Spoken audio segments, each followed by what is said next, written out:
Yes, yes, yes, yes, yes, yes. We're back, guys. We are back, guys. As you walk in, please make sure you hit that like button. Please make sure you hit that subscribe button. Please make sure you hit that notification bell on the right hand side. Remember to click all because we do go live each and every day at 7 o'clock Eastern time. Like always, thank you for tuning in to KL Culture Radio. Hakeem Jordan, what's cracking like and what's cracking like and what's cracking like it? Man, it's good to be back, man. It's a wonderful thing. Let's get it on.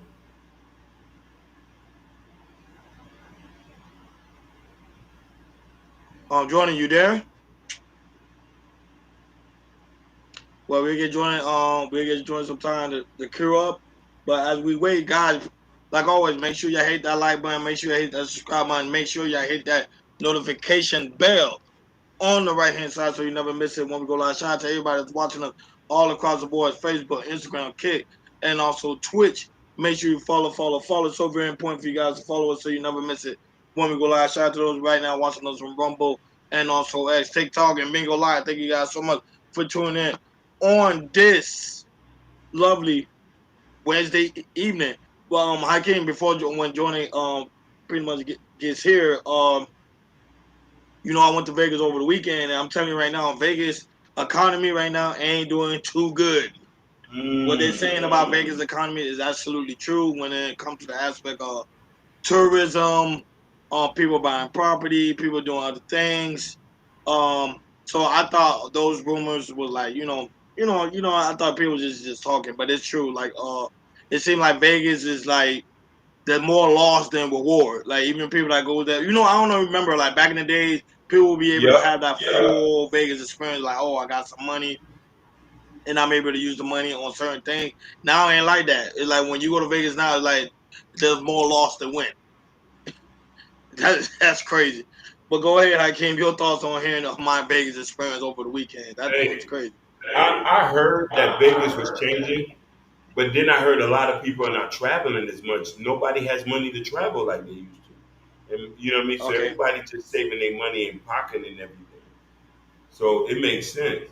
So y'all didn't get nothing on discount since it wasn't that many people?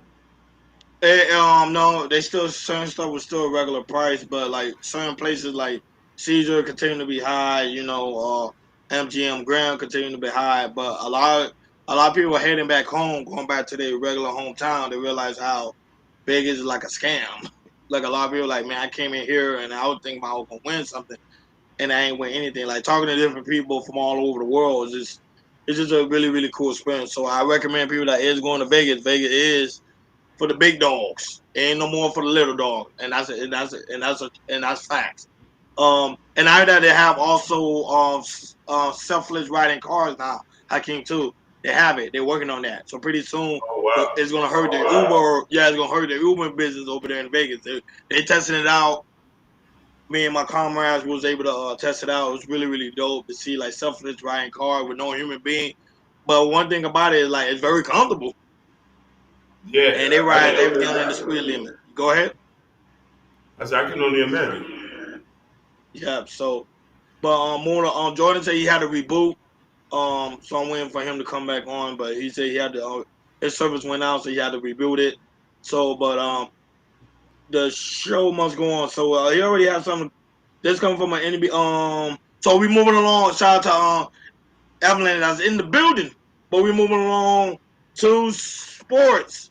So when Jordan finished rebooting, he was just time in. So Hakeem, over the weekend, the WNBA you already know now they're going to the finals. However, there was a comment read by one of the WNBA stars to lack of accountability when it comes to the league office and also issues surrounding officialing.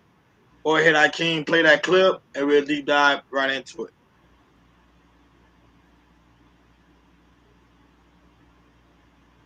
That I would like to make before taking any questions. All right. So first of all, I'd like to congratulate the Mercury for advancing to the finals.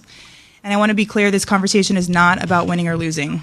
It's about something much bigger. The real threat to our league isn't money, it isn't ratings, or even missed calls, or even physical play. It's the lack of accountability from the league office. Since I've been in the league, you've heard the constant concerns about officiating and it has now reached levels of inconsistency that plague our sport and undermine the integrity in which it operates. Whether the league cares about the health of the players is one thing, but to also not care about the product we put on the floor is truly self-sabotage. Year after year, the only thing that remains consistent is the lack of accountability from our leaders. I have prepared a statement. Sorry, I had to walk here in my boot. I'm kind of out of breath. The league has a buzzword that they've rolled out as talking points for the CBA as to why they can't pay the players what we're worth. That word is sustainability. But what's truly unsustainable is keeping a good product on the floor while allowing officials to lose control of games. Fans see it every night. Coaches, both winning and losing, point it out every night in pregame and postgame media. Yet leadership just issues fines and looks the other way.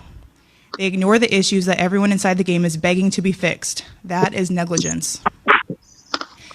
At Unrivaled this past February, I sat across from Kathy and asked how she planned to address the officiating issues in our league. Her response was, well, only the losers complain about the refs. I also asked how she planned to fix the fact that players like Caitlin, Angel, and Paige, who are clearly driving massive revenue for the league, are making so little for their first 4 years. Sorry, I had to watch. Her response was, Caitlin should be grateful she makes $16 million off the court, because without the platform that the WNBA gives her, she wouldn't make anything. And in that same conversation, she told me, players should be on their knees thanking their lucky stars for the media rights deal that I got them. That's a mentality driving our league from the top. We go to battle every day to protect a shield that doesn't value us. The league believes it succeeds despite its players, not because of them. I have the privilege of watching my husband run a league where he has to balance 100 different things at once. I won't pretend the job is easy, but even with all of that on his plate, he always takes the time to reach out to players when he sees an injury, whether it's Unrivaled or even during the WNBA season. That is what leadership looks like. Those moments remind me that sometimes there are things bigger than the results than this game we play. But do you know who I haven't heard from? Kathy. Not one call, not one text. Instead, the only outreach has come from her number 2 telling my agent that she doesn't believe physical play is contributing to injuries. That is infuriating, and it's the perfect example of the tone-deaf, dismissive approach that our leaders always seem to take. I've finally grown tired. For too long, I have tried to have these conversations in private, but it's clear there is no intention of accepting there's a problem. I'm not concerned about a fine. I'm concerned about the future of our sport. At some point, everyone deserves to hear the truth from someone who I hope has earned the benefit of the doubt to fight for what is right and fair for our athletes and our fans. We have the best players in the world. We have the best fans in the world. But right now, we have the worst leadership in the world. If I didn't know exactly what the job entailed, maybe I wouldn't feel this way. But unfortunately for them, I do. We serve a league that has shown they think championship coaches and Hall of Fame players are dispensable, and that's fine. It's professional sports. But I will not stand quietly by and allow different standards to be applied at the league level. Go ahead, Jordan. Are you there? Everything's working? Yeah, everything's working. Maya, can you hear me? Yes. Okay. We can hear you loud and clear. Go ahead. Yeah. So basically, for this, you know, it's the WNBA finals is right. You know, it's here. But after the WNBA finals, you know, the bargaining, the CBA is going to end with the WNBA, and now you know, a lot of these WNBA players, especially as Collier, you know, they're really going at how terrible she is as commissioner, how, you know, she really that she thinks that she really don't care about the players, well-being, you know, and not really bringing the league like it should be. You know, the last couple of years we've been talking about the league, but it has been, you know, with the Angel Reese's, the Caitlin Clarks and everything. But when it comes to the commissioner, which we don't even know her name like that, you know, she should have did. If the players feel like they should have been better about branding their players better, and also, you know, when it comes to the bargaining agreement, make sure they get paid a little bit more than they get paid now. So right now, you know, after the finals is over, it's going to get really, really messy after the off seasons, and with the WNBA players and also with the commissioner. Now that being said, Rodney, what's your take on this? No, I totally agree with you. What she stands for, and also the WNBA players, because you got to keep in mind a lot of these commissioners, the only thing they care about is green, and only know they star players that's gonna be able to boost up ratings and boost up fans to come into the audience. Now, when it comes to the WNBA, it's not like the NBA that there's so many different superstars. The WNBA doesn't have a lot of superstars, so they're picking and choosing who they like. They don't even care about like certain stars that like average more than Angel Reese or certain stars that average more points than Caitlin Clark. They will only focus on them too. I think they need to do a better job in the WNBA to give all fairness all across the board. But they keep it in mind, folks. WNBA is starting to pick up. It hasn't fully picked up yet when it comes to actually pick up the ratings. So the commissioners are trying to do the best they can to keep things going the way they wanted to go, like the WA, like the NBA type number. That's what they're working for. So the commissioner at this moment, if you ask me, do they care about all the players? No, they only care about them two stars, Angel Reese and Clayton Clark, because those are the two players that's actually bringing in the numbers. But I'm just curious when it goes to the WNBA final this coming Friday, how the numbers would be. Go right ahead, Akeem. Definitely. So one thing I'm going to say is this: I see people complaining, but WNBA is not there yet. When we're talking about accountability and stuff like that, NBA get fined, fouls, the reps. Some people playing out saying that damn they're playing nasty. So here's the thing: you play the game and win some games. But for them to think that you can come in here and sway things the way you want to sway things, then so be it. You're gonna lose what you want to lose. No disrespect to them, but you're gonna have to work harder. He said the league been ratchet the last 2 years. You right, TJ. It ain't nothing. Nobody ain't dealing with that. Personally, for me, WBA, they need a new commissioner. They definitely a new commissioner. This commissioner, you know, it's not good because you have like I said before, you have actually you have three. You have Angel Reese, you have Cousin Clark, and you have the rookie on Paige Beckner, you know, who played for the Dallas Wings and everything. Those are your three most marketable players. And the thing is, you got Asia Wilson. Asia Wilson was in the finals for like the fourth or fifth time, and she won her fourth MVP. Why are we not talking about her? Why are we talking about Angel Reese more, Caitlin Clark more, and Paige Beckler more than Asia Wilson, which is the best player in the game? To me, that's a problem right there. To me, that's more of the commissioner not marketing your best player, and you want to market Caitlin Clark and Jerice, which they're good marketers. You know, you're not marketing the best player. And the thing is, I have a real problem with commissioners doing that. And what Colin said about the commissioner, what she just said, I agree with her 1,000%. You know, and I feel like coming into after the season is over, and then coming to get a new agreement and everything, it's gonna get nasty. It might get nasty as we might see next year that it's gonna go to as the WNBA might get locked out next year. Meaning we might not see any games next year. So I feel like this definitely gonna get ugly. Like I said again, I feel like they need a new commissioner who knows how to market. If they can go get somebody from the NBA office and bring it to WNBA to market the game better, they definitely do that because this is the perfect golden time. We have all these great players as we are talking about because since Caitlin Clark and Jerice has been in the league, we have talked about WNBA more. But if we want to talk about it more, watch the games more, you need a better commissioner. And to me, that commissioner need to resign immediately, get a better commissioner so you can promote this game more better. Because this commissioner right here, if you got all these NBA players talking about it that's not backing you, that's a problem. And the commissioner needs to know. Like, share, subscribe. Don't forget to hit that notification bell on the right hand side. Remember to click all because we do go live each and every day at 7 o'clock Eastern Time. Shout out to Mr. Muhammad that's in the building. Blessed be upon you. Wild House also in the building. The WNBA don't even promote was it Clancy Palms enough. I agree with that too. Shout out to TJ that's also in the building. Shout out to 10 of Crickets also in the building as well. What's up with Jordan Mack? Jordan has a technical difficulty over there and I say Yeah, my service service is wacky. Give me like a half hour and it should get better. But my service has been wacky right at the moment, so bear with me. No, it's understandable. Trust me, we all have a technical issue when it comes to this when it comes to this Wi-Fi. Moving along to money. Money makes the world go round. Money makes our pockets fat. Jordan, what's going on when it comes to financial news, big dog? Let's get it to it. So the holiday season, it's October 1st, meaning the holiday season is right near the corner. So you know what that means. You know, Thanksgiving, Christmas is coming right up. So that means, you know, people are gonna be spending their money, you know, when it comes to holiday gifts and everything. So when it comes to this year, you know, from last year we have seen kind of a downwards. And when it comes to this year, you know, with the, you know, people worry about the economy and also the tariffs, we will see a downside when it comes to consumers spending less of gifts and items when it comes to this upcoming season.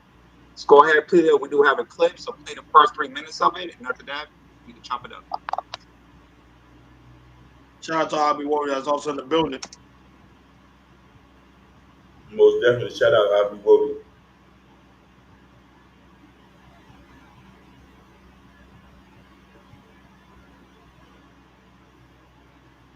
Oh, we moving to another slide? Yeah, the financial clip. Go ahead. The YouTube video. I'm tweaking.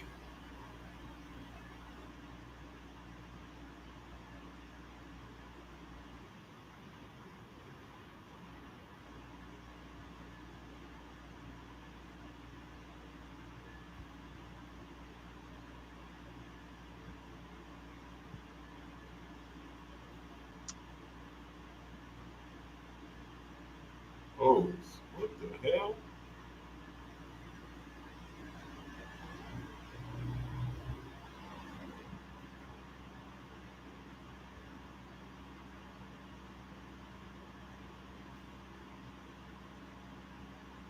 Of interview. He is JLL's President of Retail Advisory Services.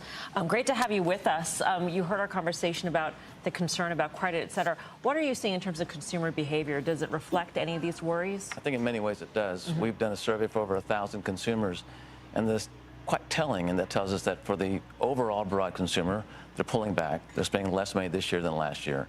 But it's a complex story. As we talked about earlier today, we can see that the top 10 to 20% of household earners in the USA are going to spend more. It's the bottom 50, 60, 70% that are holding back. And that's pretty consistent with what we expect from the market exposure, as was talked about in this table a minute ago. Only 50% of U.S. households are actually in the market. There's a whole 50% that aren't in the market. For them, when the market goes up, it's kind of irrelevant to them. So for them, they're looking at how long will their dollar go, and as a result, where they shop. And they're going to shop at Walmart, Target, Dollar General, Ross Dress for Less, TJX, as opposed to Nordstrom. Right. So for the retail clients that JLL handles, at what point do they start making decisions about space for the next year? And does it hinge on this holiday shopping season? So therefore, I'm trying to sort of overlay where you're seeing spending pullbacks along with the retailers and what they might do. So that's a good question. So retailers really think in two ways. There's the operating company, the OpCo, then there's a real estate group. The real estate group right now is looking at product that they're going to open up in 27 and 28, not right now. So they're making a real estate decision for a consumer and a retailer that says, how's the market looking in 24 months? And in most cases, I've talked to every retailer we can think about, they're bullish on the consumer on the long haul.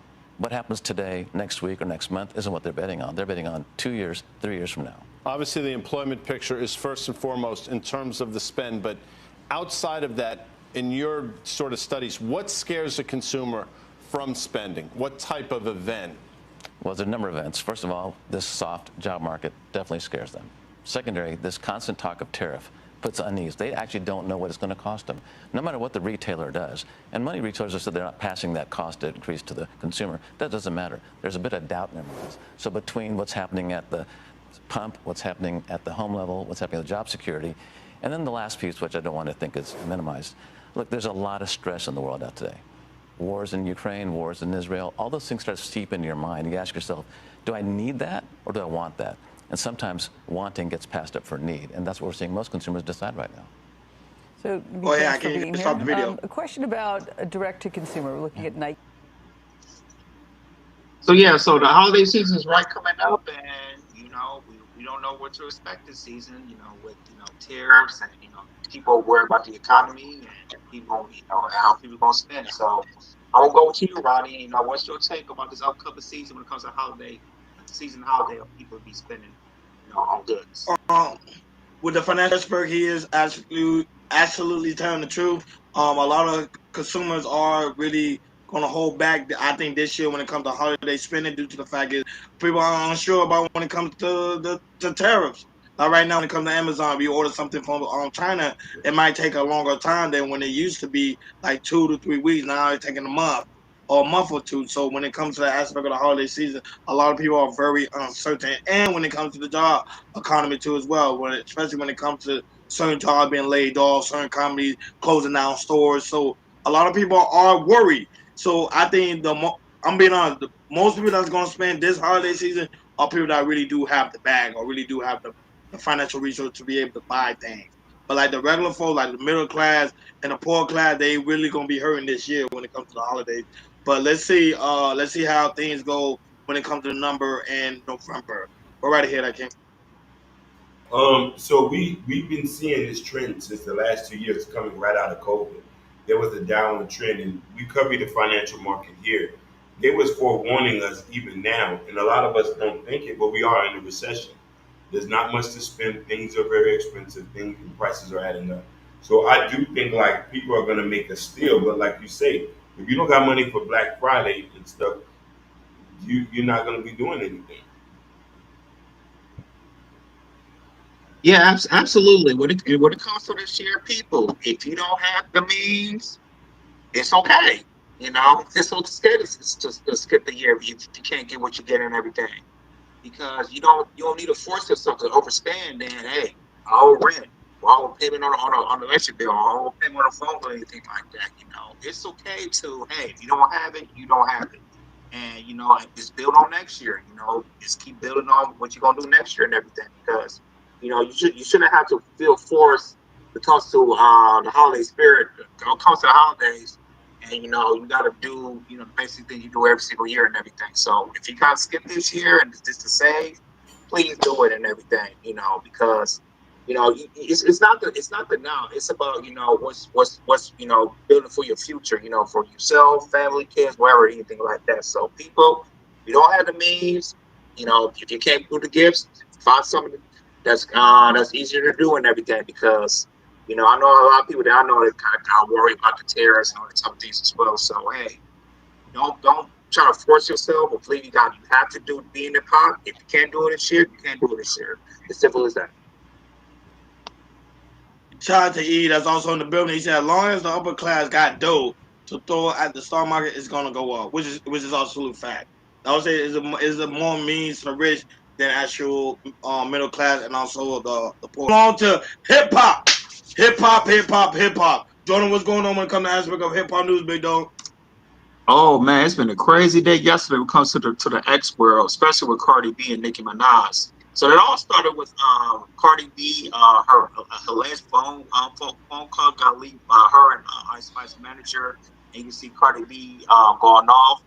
And then after that, Nicki has fallen to the hold on it, and she started putting out tweets about attacking Cardi B, the person, also attacking Cardi B, attacking Cardi B, her kids and everything, and they've been going back and forth nonstop.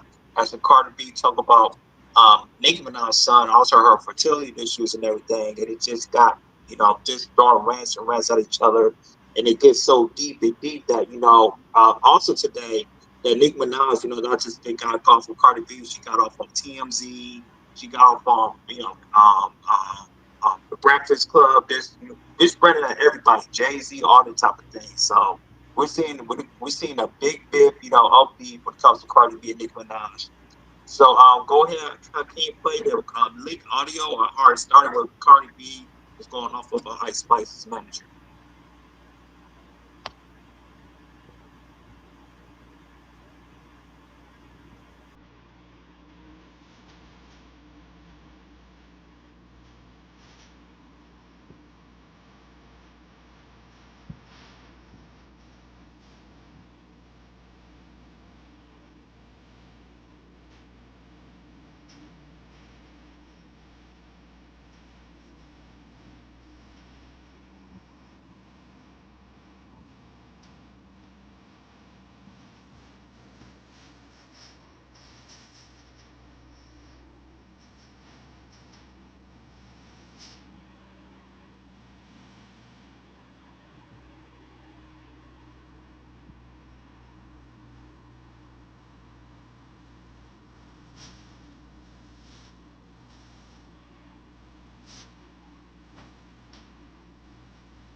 I want to listen.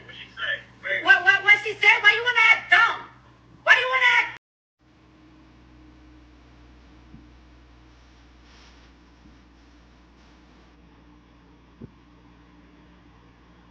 I think that was it. It just So that was the audio that was linked, and the reason Cardi mentions Lotto because remember before Lotto and Ice Spice did a song together, they did have some beef, so that's why she said I'm not Lotto at the time when they had the beef.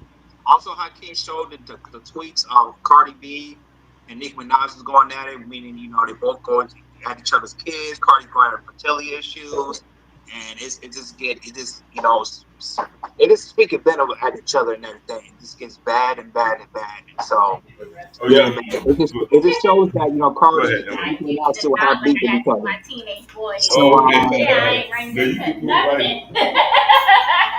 Trying to so interrupt nothing that's in here. so go ahead, Ronnie, man. What's your take with this battle with Cardi B and Nicki Minaj? No, but the situation when it comes to Cardi B and also Lotto and also Nicki Minaj. Cardi B right now is hot right now. Her album is doing well. People are talking about her. She's all over the web. Now, when it comes to Nicki Minaj, I think Nicki Minaj is jealous of Cardi B right now because she got the spotlight. But them two rivals between them two been fighting for a very long time. I think by now, by at least 5 years. It's a New York thing. Them two New York broads, it's gonna always be going at it. I see no end and no peace for it. But at the end of the day, this actually hurt Nicki Minaj's fans. Her fan base, because now her fan base is turning over to Cardi B because they're like, hey, Nicki Minaj, you on your own lane. Why are you going after this woman when you know this woman is on a whole different spectrum when it comes to the rap game? Nicki, you the queen. You supposed to sit back, relax like a queen does, and also sit on your throne. But it seems like now she's feeling threatened because Cardi B is pretty much her wave is going up. Now, when it comes to aspect of Lotto, I think it's a misunderstanding. At the end of the day, we know them two eventually going to talk. Keeping in mind, Cardi B is pregnant right now, so she's gonna act a certain. She's gonna be very, very emotional. So people feel to realize she is pregnant right now. So her emotions is on an all-time high. Anything you say to her or anything you say about her is gonna trigger her immensely. So I think people understand that, and I think that's why they're trying to get under her skin. But between her and Lotto, it's just a misunderstanding. Go ahead, Akeem. It's just crazy how she just was going off in that leaked audio. Like that leaked audio is just crazy, man. She's talking about beating people up. So this is just um this just a weird thing for her to go do that. But this just goes back to say not all rap people are friends, and people are gonna go after each other. So this just proves our point. You think everybody like each other? Everybody got beef.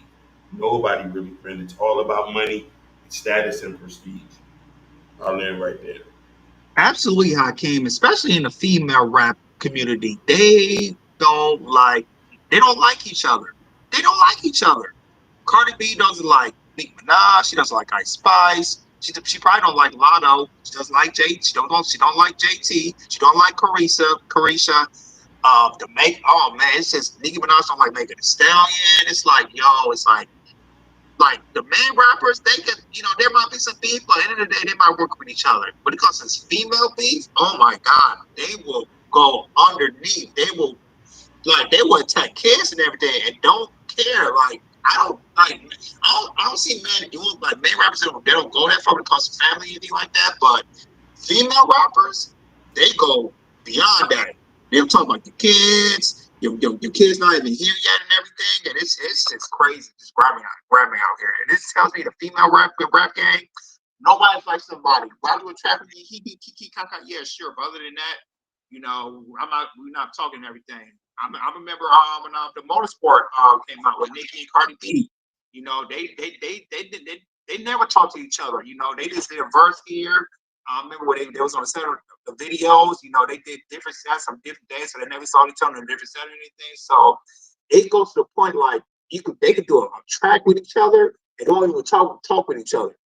They can talk to managers and other people and everything just to get a song together. But yeah, man, this female rap game is very, very grimy. I've never just going at each other like this and see what they tweeting about.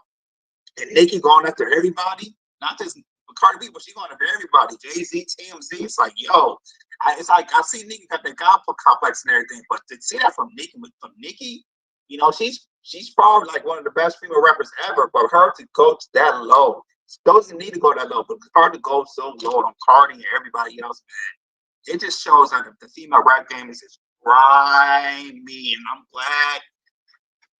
Woo! I'm glad that the man rappers, they don't got to go with this because this is crazy. Like, share, subscribe, guys. Don't forget to hit that notification bell on the right-hand side. Remember to click all, because we do go live each and every day at 7 o'clock Eastern Time. Shout out to all the new subscribers, all the new listeners. Shout out to those that hitting the like button, the share button, and also that notification bell. Thank you guys so much. That making Chaos Culture Radio the biggest thing on the planet. Moving along, we have a lot of things to cover before we head up and out of here. Jordan, what's going on with the government shutdown? The main topic on today's show. Let's get into it. So, I believe earlier this year, the government made a deal to kind of prolong the government shutdown. But right now, as of yesterday, government shutdown starts today. Meaning, there's some people that's out of work, or also there's people that are currently working like TSAs and other military officers might be working, but they won't get paid on time. And it will definitely have some effects, during today until the government shutdown is completely unshut down till they get to work out a deal. So we do have the clip, Hakeem. So Hakeem play the first 3 minutes of it, and after that we'll chop it up.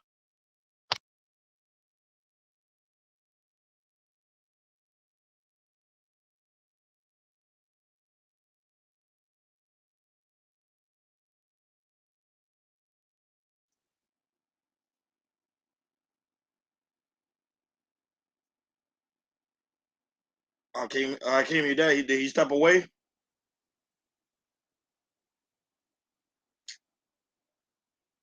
I don't know. Is this Wi-Fi acting up too? It probably is. Hold on, give me a second. Yeah. Bear with us, guys. Technical difficulties with our Wi-Fi today, so bear with us. Like I said, we appreciate you guys watching us, but bear with us with the technical difficulties.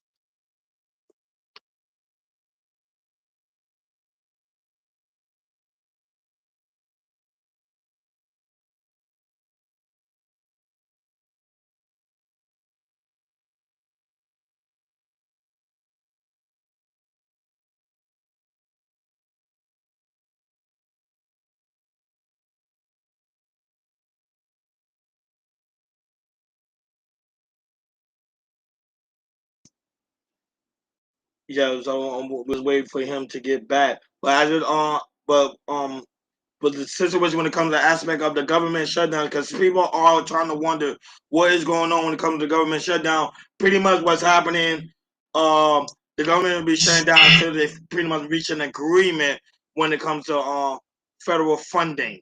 That's the whole point. And the only thing that's really which concern me, Jordan, is that the government shutdown doesn't make any sense when the Republican pretty much have the House, the Senate, and the Congress. That don't make any sense at all. And I don't know why they're making a big deal about it when the government, pretty much Republicans are running the House. So let's wait on your thoughts, Jordan. What's your thoughts on that until Hawkins comes back? Because I don't know if he stepped away or not. I'm definitely agree with you on that. I don't get this. Like this right here should be government fund. It should be an easy fix, because you're not, this is not like a world economic thing. This is like internal government type of issues that it's easier to fix and everything. So I was kind of surprised because I thought, once they extended, because they had a government shutdown, I believe it was early last year, and then they prolonged it, and I thought, okay, maybe they'll make a deal. But now they started yesterday with government shutdown. Now doing some type of government funding and everything. This should be the last. This should be not the last, but this should be like I would say one of the easy things to fix. So they can get it, get funding, and it lasts. Because I know they do it like every 3 years or something like that. But yeah, man, this is very surprising. So they should hopefully they'll get this done by the end of this week or next week, because this right here, this should never be so prolonged that you wait till the last minute, can't figure out how we gonna use government funding for people that works inside government and everything. I know you guys cut down federal funding and all top of things, but if you would have since you cut down federal funding at certain things, you should have kind of push onto the people that needs it, that still works in the federal government when it comes to funding and everything. So yeah, this is kind of wacky to me, but hopefully they can find a deal done real soon on this. Not only that, but it also affects the federal workers, because the federal workers, remember, they're gonna be without a job until they come up with an agreement, until they come up with the funding, and that's why everybody waiting on President Trump to see like what is the ongoing issues, because people fail to realize at this point this is pretty much out of his hands, because now it's the Congress and the Senate that need to come up with an agreement on how they're gonna disperse the money. Everything I always tell people, everything in the United States, that's the only thing they care about is green. What makes sense? Anything that doesn't make sense, they're not gonna go forward. But did it affect other people? Of course, because there's a lot of federal workers who need a job, who needs to be in work tomorrow morning, but unfortunately, they will not be working due to the fact that there is no funding. I mean, when there's no funding, they're not able to get paid. So a lot of the people that's in the military gotta go back to their home base, which leaves the government. Go ahead. Also, the TSA workers who works in the airport and everything, they still got to work, but they might not get paid like they usually get paid. They probably got to wait a week or 2 weeks or 3 weeks to get paid. So even though they might get back pay, and that's what kind of like the cons working for the government, because they have great benefits. I know that, but when it comes to like the government shutdown like this, and not trying to find something to deal to get done, something like this. That's when I kind of worry. Hey, you play with my money and everything, and I'm not gonna get paid on time. And when can we get a deal done? It's not like working in a private company like me. We was on the our deal was done when it comes to in our union. Even though we was working, our deal was done. We still got paid, but the money that we missed out on to get a raise on, we got that in a retro pay and everything. But when it comes to government, you got with a shutdown, you got to wait when you're gonna get paid. I do not like that one bit. That's the con for me of what I kind of eerie about work for the government when it comes to government shutdown. Yeah, that most definitely. Like I would say all that thing plays a part. But unfortunately, guys, we gotta go ahead and end the show. I'm gonna just go ahead, Jordan, end the show. Thank you guys so much for tuning in on this lovely Wednesday. Shout out to all the new listeners, shout out to all the new subscribers. I can't unfortunately step away. I don't have certain access to certain things, but we're gonna go ahead and end the show. We will resume back tomorrow at 7 o'clock Eastern Time. We want to apologize because we all having technical difficulties today. It's part of being streamers. You know what I mean? You're gonna have issues, so we want to apologize for you guys for that. But also shout out to you guys for always coming through, showing us love and support. We really do greatly appreciate you guys.